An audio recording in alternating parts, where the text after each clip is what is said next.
And you know, fire is dreadful, man, because I was watching that, I think it was called Inside the Twin Towers. It's on YouTube. It's about almost 2 hours long. The reason why the people jumped out of those windows, because of the fire, man. Fire is a great motivator. Yeah. They should use it in the Olympics.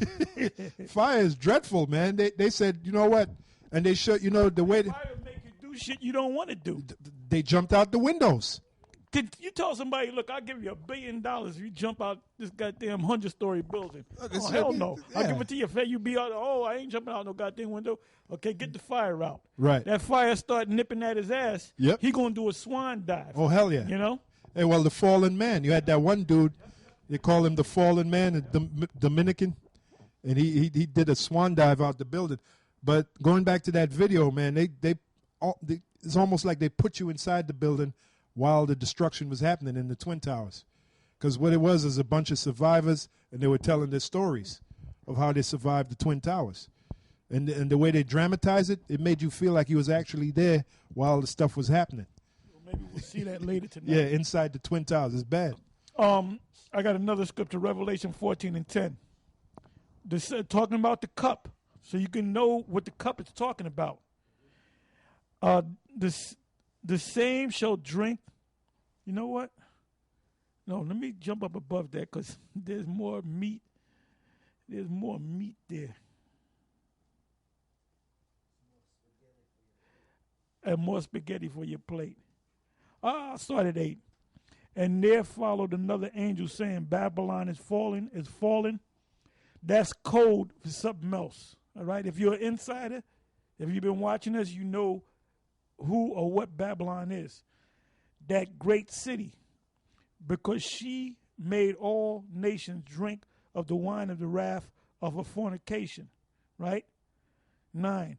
And the third angel followed them, saying with a loud voice, if any man worship the beast, a lot of guys talking about the mark of the beast, they don't even know who the beast is, and his image, and receive his mark in his forehead or in his hand. Notice it didn't say right hand or left hand, because a certain group of guys is talking, it's talking about the right hand. What about if you put it in the left hand? Well, go ahead and put it in your left hand. It says, the same shall drink of the wine of the wrath of the Most High, which is poured out without mixture into the cup of his indignation, and he shall be tormented with fire and brimstone in the presence of the holy angels and in the presence of the Lamb. What is that talking about? The Lamb, pursuant to Matthew 24, they're going to cover the skies from one end of heaven to the other with what this devil calls UFOs, unidentifiable flying objects. Okay, we call them the chariots of Yasha Allah. And the elect is going to be beamed up into those chariots. And then that's Act 1. And Act 2 is going to be them chariots going to let loose them lasers. Simultaneously, the missiles. There's a missile, because I did a thing on it yesterday, called, there's an actual group of missiles that are called brimstone, Yeah. So the missiles are going to come down. So that's what that's talking about, man. And now the mark of the beast, now if you're in Europe and you take the mark of the beast, you're not going to be destroyed by these missiles unless you're in a designated area to be destroyed. But it's talking about anybody on the soils of Babylon the Great that take this mark is going to be destroyed. How are you going to be destroyed? Because the ones that didn't take that mark and are of the elect, they're going to be beamed up out of here. The ones of you guys, even Israelites, if you took that mark, even if you know you're an Israelite, you can call on Yahweh, Ba'ashem, Yahweh Shai, all you want. If you take that mark, the angels say, okay, he's one of them guys that took the mark. He ain't coming up in the ships.